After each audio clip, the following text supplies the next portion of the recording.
Welcome back to the Deep Dive. Today we are really digging into something quite profound, I think. It's an extensive look into the creation of the Tomb of the Unknown Soldier. That's right.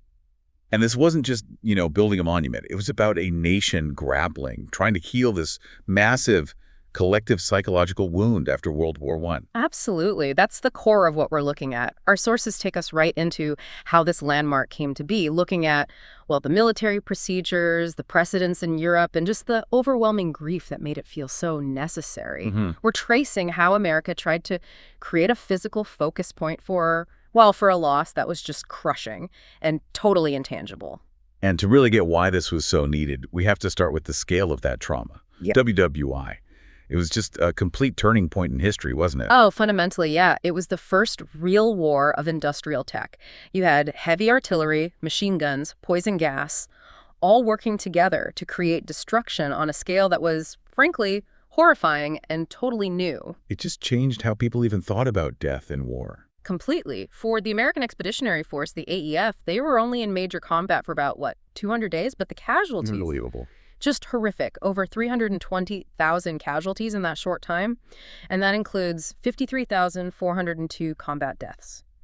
But even those huge numbers don't capture the most painful part. Which was the anonymity. Exactly, anonymity. Unlike older wars, the sheer violence, the constant shelling, the high explosives, it literally made bodies unrecognizable. It wiped away identity. Our records show over 4,400 American soldiers were just lost to anonymity forever. Their identity wasn't just lost to history, it was physically obliterated by the war itself. And that failure to identify someone, that must have created this awful gaping wound back home, right, for the families. Oh, absolutely. For thousands of families, the agony was just not knowing where their son or husband or brother lay, or even if they were really truly gone. It's hard to even imagine that kind of uncertainty. And the government policy back then, it kind of made it worse in some ways. If a soldier was identified, the family could request repatriation, have the body brought home. Oh, okay. But if they were unidentified, one of those 4,400 areas, the body stayed in the American cemeteries over in Europe. Yeah. So for those families back in the States, no grave, no marker, no physical place to mourn. Which leads us straight to the Gold Star Mothers. We hear that term, but your point is their suffering was really specific here. Very specific. It was defined by that absence. Grace Starling-Seibold, who actually founded the Gold Star Mothers organization, she was one of them. Her son was an aviator, lost, never identified. And she realized this was a shared, unique kind of pain that needed addressing. These mothers, they needed something tangible, a specific place they could go, lay a flower, feel some connection, some closure, even if it wasn't technically their own son's grave. And beyond the physical loss, the lost bodies, there are the invisible wounds, too. Oh. This is where shell shock comes in, right? Right. Shell shock, a term that really exploded into the public consciousness during this period. And it was something society just wasn't ready for. At all. Before WWI, war trauma was mostly seen as physical, a wound, an injury you could see. But now you had thousands of men coming home. They looked physically okay, maybe, but they were completely debilitated inside. How did it manifest? Uncontrollable tremors, chronic anxiety, terrifying flashbacks. Yeah. Just a profound inability to function back in civilian life. These were the, quote, damaged men. Damaged men. Yes.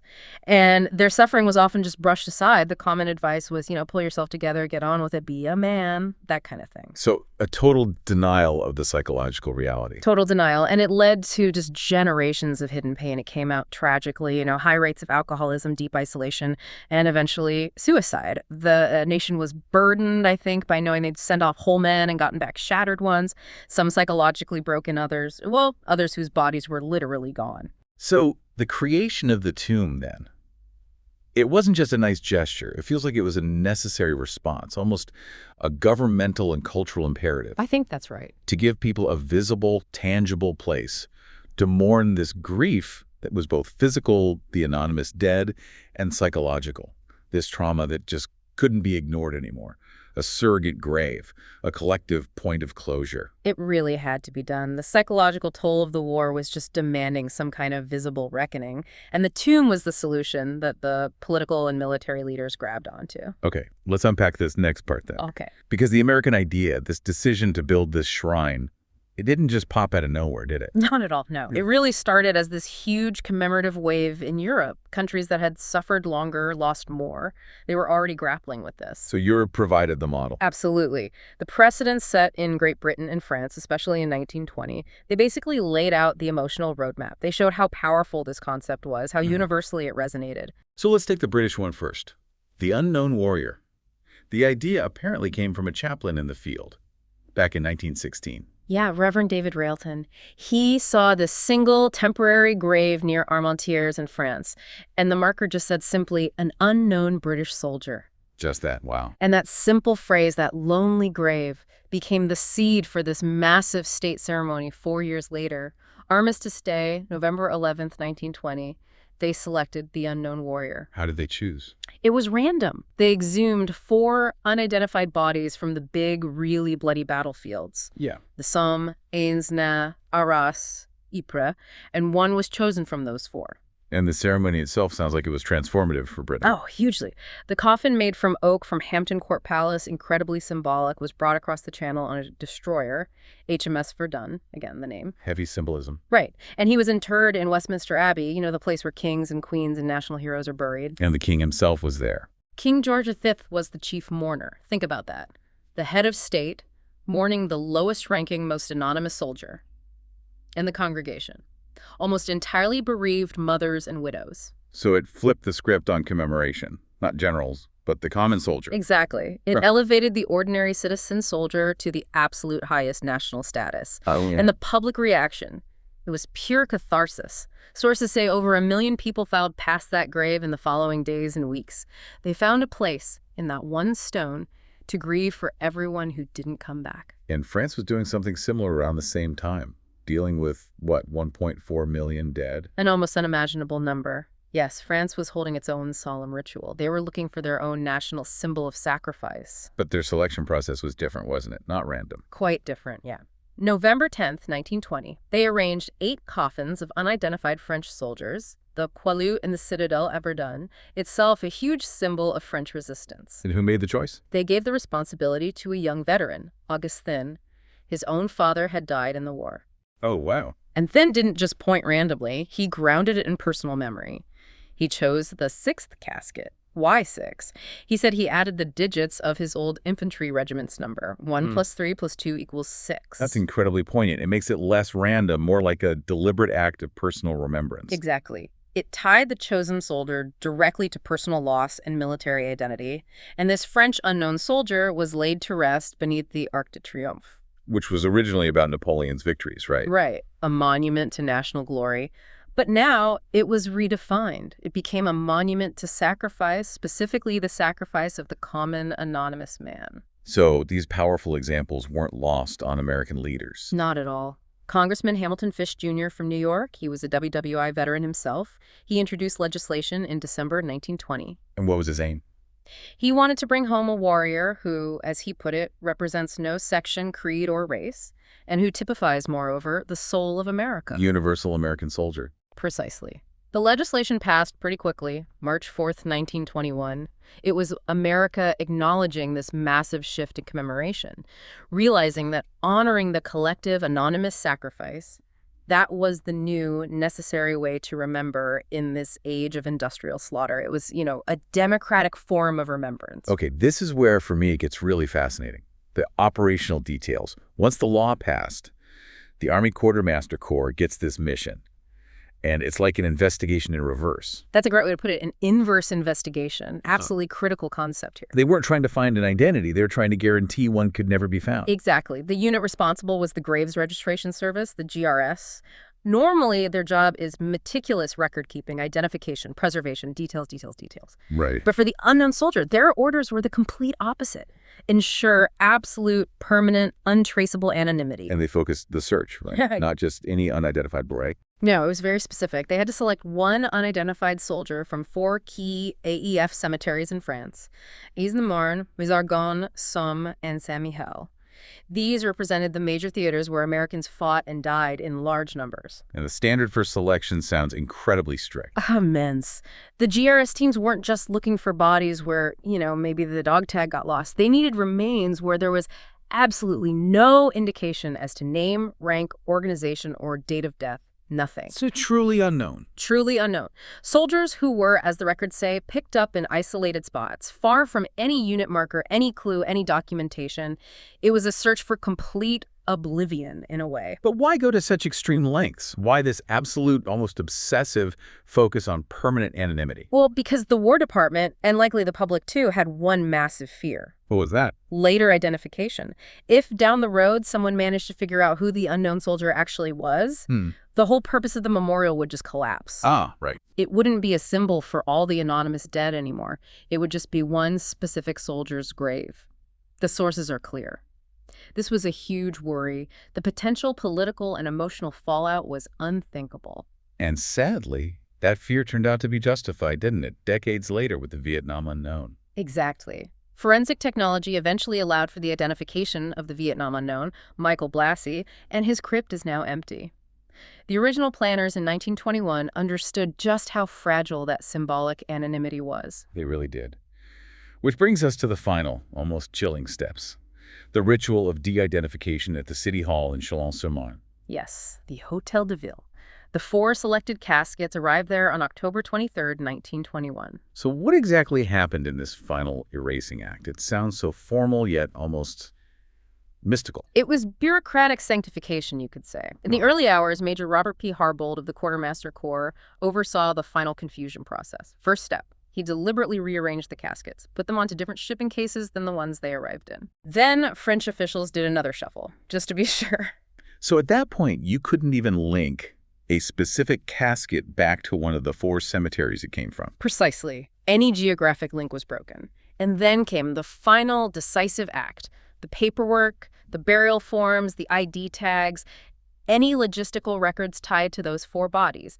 They weren't just filed away, they were intentionally, irrevocably destroyed. Wait, destroyed? All of it? Yeah. That goes against every fiber of military and historical record keeping. It does, but it was absolutely essential to the promise the nation was making.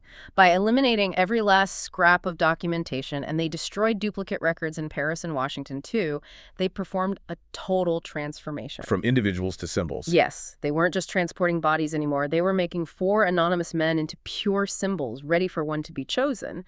They guaranteed, bureaucratically, that the chosen one would only be known as the unknown. It was a deliberate sacrifice of historical record for what they saw as the greater good, national healing. That just puts an incredible weight on the next moment, the actual selection. Who got chosen for that duty? To pick the one. The man chosen was Surgeon Edward F. Younger, and our sources paint him as the perfect choice, the archetypal American doughboy. Born in Chicago. 1898. And he had the combat experience that made him, well, uniquely suitable. He wasn't some desk jockey. No, he fought in the big ones. Chateau-Thierry, Meuse-Argonne, got wounded twice. That's right. Shell concussion, then a machine gun bullet in his thigh, decorated for bravery. But apparently he always described himself and his buddies as just good, average soldiers. That humility, that sense of being average was key. It seems so, and it played into a crucial last-minute decision. Originally, the plan was for an officer and make the selection. Right. But then the American commanders found out France had used an enlisted man, Auguste Thin. So in this really important gesture of democratic solidarity with the common soldier, they switched the honor to an NCO, a non-commissioned officer. And Major Harbold picked Younger. Based on that distinguished combat record. Younger later remembered how simple the command was. Just, I guess you're the one, Younger. You select the unknown. Imagine hearing that. Right. So, morning of October 24th, 1921. Younger goes into this small chapel alone with the 4 caskets. They hand him a bouquet of white roses. And he was overwhelmed. Completely. He wrote later about torrents of thoughts flooding his mind, realizing, maybe these buddies had once been my pals. Perhaps one of them had fought with me. The weight of it. Staring at 4 identical flag-draped caskets, knowing one held the sacrifice of a whole generation. He said he circled them 3 times, just felt unable to make a random choice. And this is where the narrative becomes really important for the American public. The story of how he chose. Yes, Younger recounted feeling this inexplicable pull, divine guidance almost. Towards the coffin second from his right, he described it like, it seemed as if God raised my hand and guided me as I placed the roses on the casket. Wow. Another account has him hearing a voice, maybe internal, saying, this is a pal of yours.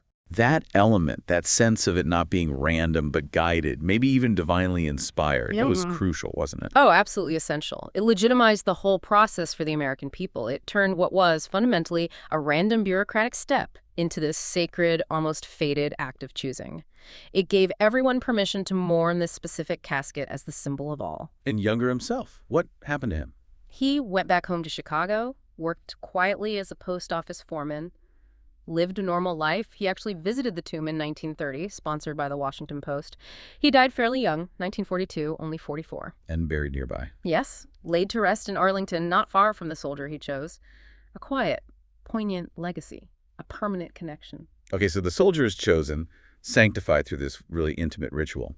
But the journey home, the trip on the USS Olympia, sounds almost as dangerous as the war itself. It was an incredibly perilous voyage, a real trial by storm, even the choice of ship, the USS Olympia. Dewey's flagship from Manila Bay, right? Exactly. 1898, the oldest steel-hulled warship still afloat at the time, chosen for its history. This was going to be its last major mission before decommissioning, a historic ship carrying this ultimate symbol of the war. And they couldn't store the casket below deck. No, apparently it was too large, or perhaps it was deemed more fitting to keep it in the open air.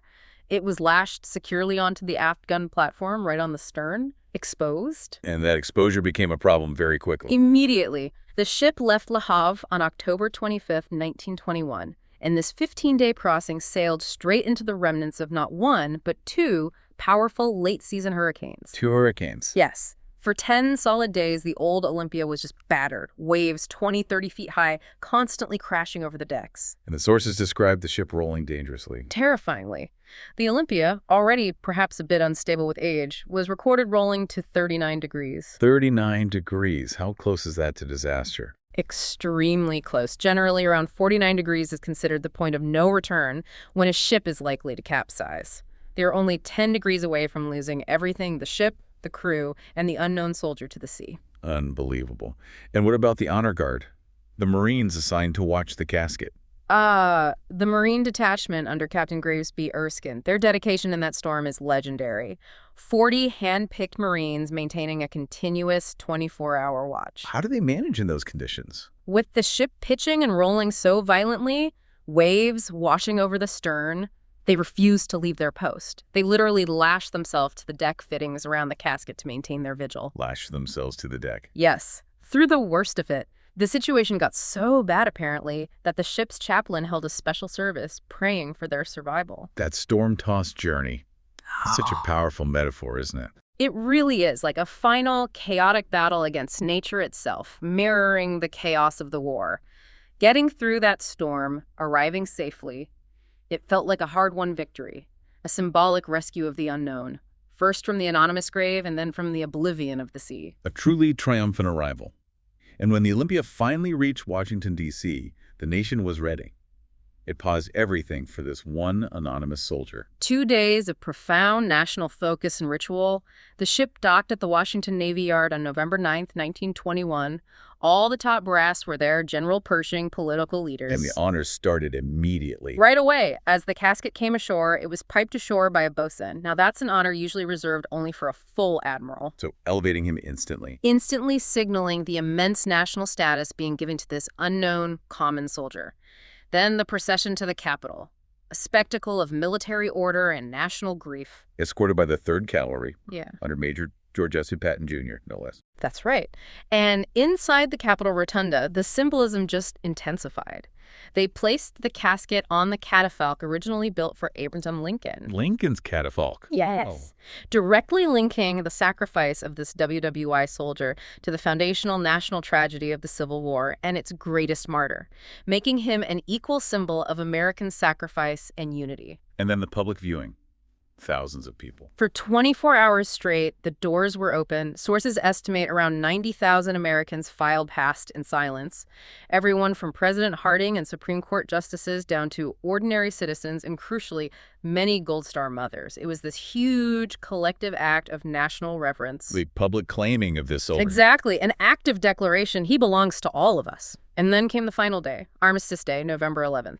the grand procession down Pennsylvania Avenue towards Arlington, probably the most emotionally charged parade the city had ever witnessed. And it wasn't just military and government. No, that was key. You had the president, Vice President Coolidge, the cabinet, Congress, yes, but also veterans from every American conflict since the Civil War, Medal of Honor recipients, and representatives from over 40 different civic groups. Including the American War Mothers. Absolutely essential. Yeah. It showed this wasn't just a state event. It was the entire nation, in all its diversity, embracing this soldier, accepting him into the American family before he was finally laid to rest.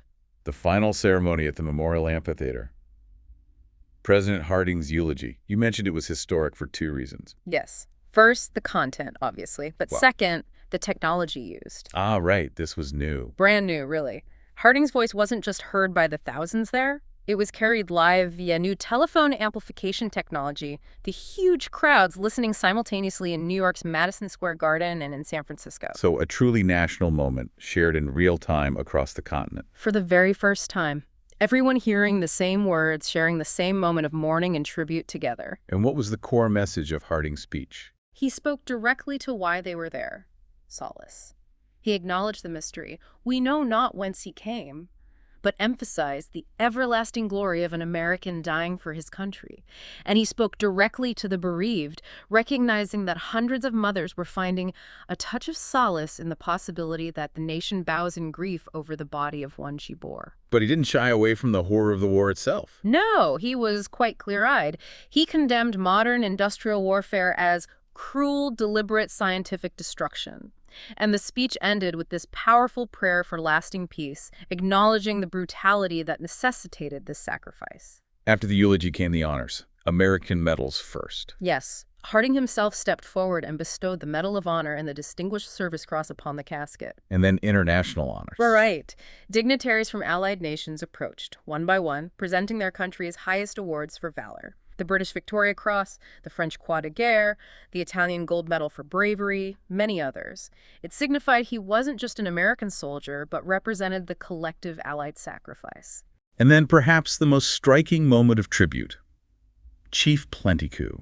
An incredibly powerful, silent gesture. Chief Plentycou of the Crow Nation was there representing all Native American peoples. He approached the casket in his full traditional regalia. What do you do? He simply bowed his head. And then, in this profound act connecting ancient warrior traditions with this modern tragedy, he laid his feathered war bonnet and his personal acoustic symbols of his own identity as a warrior at the head of the casket. Wow. The first American warrior honoring the latest hero of war. Exactly. It created this instant shared language of honor and sacrifice that went deeper than just WWI, reaching back into the whole span of American history. And final burial itself had symbolic elements too. Yes. As the casket was lowered, it wasn't just placed into the ground. It was lowered onto a bed of soil that had been carefully gathered and brought over from the battlefields of France, where he and so many others had fallen. Bringing the soil of sacrifice home. Precisely. Then taps sounded. The 21-gun salute echoed, and 2 minutes of silence fell over that vast crowd, a national pause. And the inscription eventually placed on the sarcophagus sums it all up. Here rests in honored glory an American soldier known but to God. Perfect encapsulation. But, the story doesn't end there. The lowering of the casket wasn't the end. The tomb had to become a living monument. It needed constant care, defined by the perpetual vigil we see today. It's actually surprising to read that it wasn't guarded initially, for the first 4 years. It is surprising, isn't it? But yes, for the first few years, it was unguarded, and unfortunately, that led to some pretty disrespectful behavior. People treating it like just another tourist site. Picnicking on it. Sources mention tourists sitting on the marble slab, even having picnics nearby. Clearly, something had to be done to reinforce the sacred nature of the site. So they posted guards. First, a civilian guard in 1925, then a military guard took over in 1926. But the tradition we know today, the continuous 24-hour-a-day watch that really started in earnest in 1937, and it was formalized in 1948 when the Old Guard, the 3rd U.S. Infantry Regiment, took over. The Old Guard being the oldest active duty infantry unit. That's right. Steeped in history and tradition themselves. And the ritual they perform, it's just a masterpiece of precision and symbolism. The ritual of 21. Explain that. 21 steps. Exactly. The sentinel marches exactly 21 steps down that 63-foot black mat in front of the tomb. He stops, turns, faces east for exactly 21 seconds, turns again, faces north for 21 seconds, then turns and retraces his 21 steps back. And the number 21 comes from? The 21 gun salute, the highest military honor. Every single part of the ritual is designed to convey ultimate respect and solemnity. And there's another fascinating detail. The sentinels wear no rank insignia on their uniforms while on duty. No rank. Why is that? It's deliberate. It ensures that the guard never technically outranks the unknowns buried there. Ah, because the unknowns are considered. Each unknown is symbolically considered to have received the Medal of Honor. So, by wearing no rank, the sentinels remain symbolically subordinate. They are, in effect, guarding their superior officers, the ultimate embodiments of sacrifice. And their dedication, the unbroken watch. It's not just a phrase, is it? Absolutely not. Their commitment is total. There are documented accounts, photos even, of sentinels maintaining their post through blinding blizzards, through scorching heat waves where the pavement is literally melting, through hurricane-force winds. They lash themselves down. Yes, sometimes having to lash themselves to railings or even the marble structure itself during extreme weather like hurricanes, just like those Marines did on the USS Olympia. Since 1937, that watch has never, ever stopped, not for a second. It's a physical demonstration that the nation's promise to remember is active, continuous, and unwavering. It really is a kinetic manifestation, like you said earlier, a living promise. And over time, the tomb's meaning grew beyond just WWI. When unknowns from World War II and the Korean War were added, and later the empty crypt for Vietnam was dedicated, it solidified the tomb's role as the national monument to all anonymous sacrifice in America's modern wars. But the core power still comes from that original anonymity. I think so. That absolute anonymity established back in 1921 is the key. Because he is no one specific, he can be everyone. The son, the brother, the husband. Exactly. For those first Gold Star mothers and for families ever since, the unknown became a surrogate.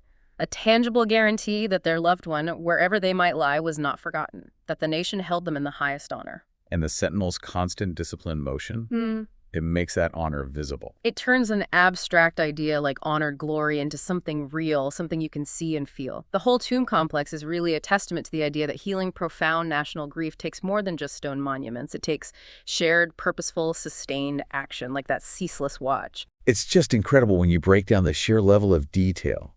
Political, psychological, military, ceremonial, that went into erasing one identity to make that life, that sacrifice, universally meaningful. It's like bureaucracy had to fail at its main job, record-keeping, for the nation to succeed at this huge spiritual task. That's a fascinating way to put it, yeah. It really shows that just building a memorial isn't enough sometimes. Deep healing needs ritual, it needs purpose, and it needs sustained commitment, embodied perfectly by those sentinels. So thinking about how absolutely critical it was back then to destroy the records, to guarantee that anonymity, it really makes you think about today, this is maybe something for you, the listener, to ponder. Yeah. In our modern world, with DNA testing everywhere, huge genetic databases, digital records, how does that original concept of truly unknown soldier even hold up anymore? And what does the potential loss of that absolute anonymity mean for the sacred promise, that contract the nation made with its fallen soldiers a century ago? Something to think about.